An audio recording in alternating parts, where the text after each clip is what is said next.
அதுக்கேற்ற மாதிரி ஒரு அவ்வளோதான் கூட்டிட்டு அந்த மாதிரி ஒரு 500 கல்லுக்கு அடுத்த களை இல்லை கூட களை இருந்துச்சுன்னா ஜாஸ்தியாக இருக்கும். களை இல்லைன்னா 500 கல் ஒரு நாளைக்கு வேலை இல்லை.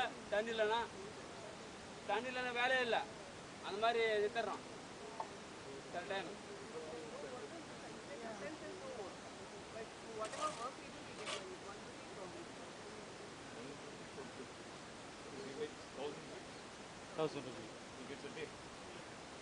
இப்போ அந்த 1000 கல்லுக்கு 1000 ரூபான்றது இந்த வேலையோட முடிஞ்சு போகிறது இல்லை.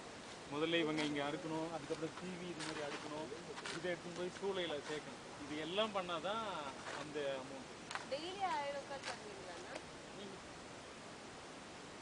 வாரத்துக்கு 4 நாள். அந்த 4 நாளில் சும்மா 2 நாள் லீவ் போடுவான். 2 நாள் கீழே சீவுறது. அப்படி வாரத்துக்கு 4 நாள் அரைப்பு போகிறது. மாச கணக்கெல்லாம் அது வேலை செய்ய முடியாது.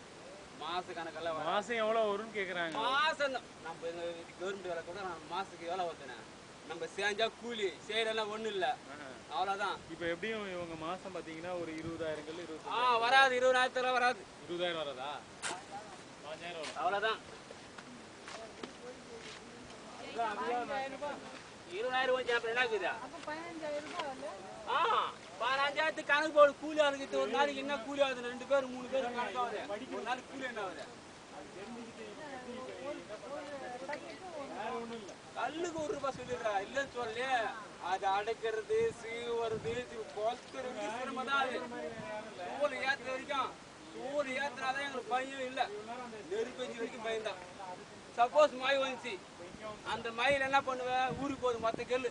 யாருக்கு பிரயோஜனம்? எங்களுக்கு தான் நஷ்டம். நஷ்டத்தை பார்க்குறோம், லாபத்தை பார்க்குறோம். இது எங்கண்ணா சப்ளை ஆகுது? என்னமா இது எங்க சப்ளை ஆகுது? யாருக்கு சப்ளை ஆகுது?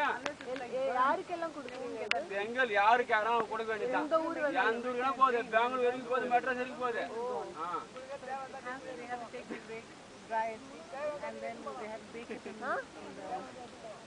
நான் எடுத்துன்னு போறேண்ணா வீடு கட்டுறதுக்கு. தேங்க்யூ. செங்கல் இல்லைன்னா வீடே கட்ட முடியாது, புரியுதா? அண்ணா இப்போ வந்து சிமெண்டாலையும் செங்கல் பண்ணிட்டு இருக்காங்களே, அதுவும் நீங்க பண்றீங்களா? சிமெண்டால செங்கல் எத்தனை வருஷம் தாங்க? அது தெரியல, அதான் நான் உங்களுக்கு. அது குறைஞ்சது ஒரு 20 வருஷம் தாங்க. இது 100 வருஷம் தாங்க செங்கல். ஆனா இது இப்ப பண்ணக்கூடாதுன்னு ஏதோ சொல்லிட்டு இருக்காங்க. இது பண்ணக்கூடாது. நாங்க எந்த தொழில் பண்றது? கரெக்ட் தான். உங்களுக்கு வேற தொழிலுக்குதா இல்ல வேற வேலைக்கு கூட நாங்களா? வேற வேலை கொடுக்குறது இருந்தா நாங்க இந்த வேலை நிப்பாட்டுறோம்.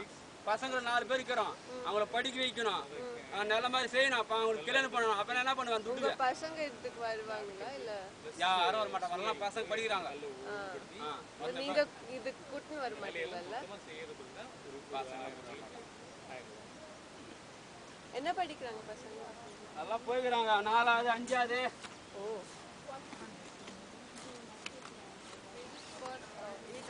I totally want to do. அது யாருமா சொன்னது உனக்கு? அந்த வேலை செய்யறத யாரு சொல்ல? நான் கேக்குறேன். கவர்மெண்ட் சொன்னாங்களா?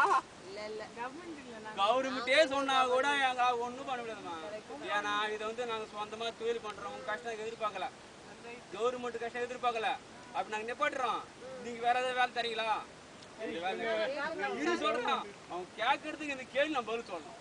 அதுதான் நமக்கு மைண்ட். கரெக்ட். அவங்க சொல்லணும், அவங்க கொடுக்கணும். அதாவது நாளைக்கு இந்த போட்டோ குடிக்கிறதுல அவங்க குடிச்சிட்டு வரலாம் சொல்லுவோம்னு சொல்லலாம். அதுக்கு கேள்வி சொல்றதே தப்பா? இல்ல அப்படிலாம் ஒண்ணு இல்ல.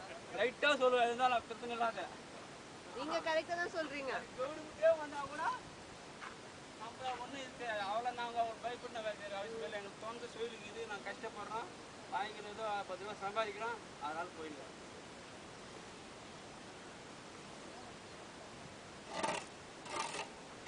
He sends his sons to school.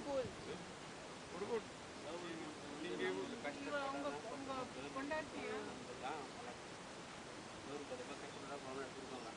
கொடுப்பாங்களா? எல்லாத்தையுமே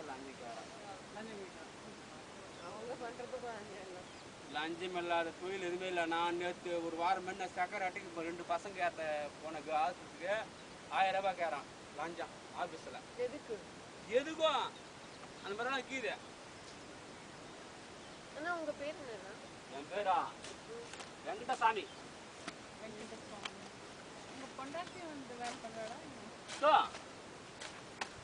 உங்க பேருக்கா?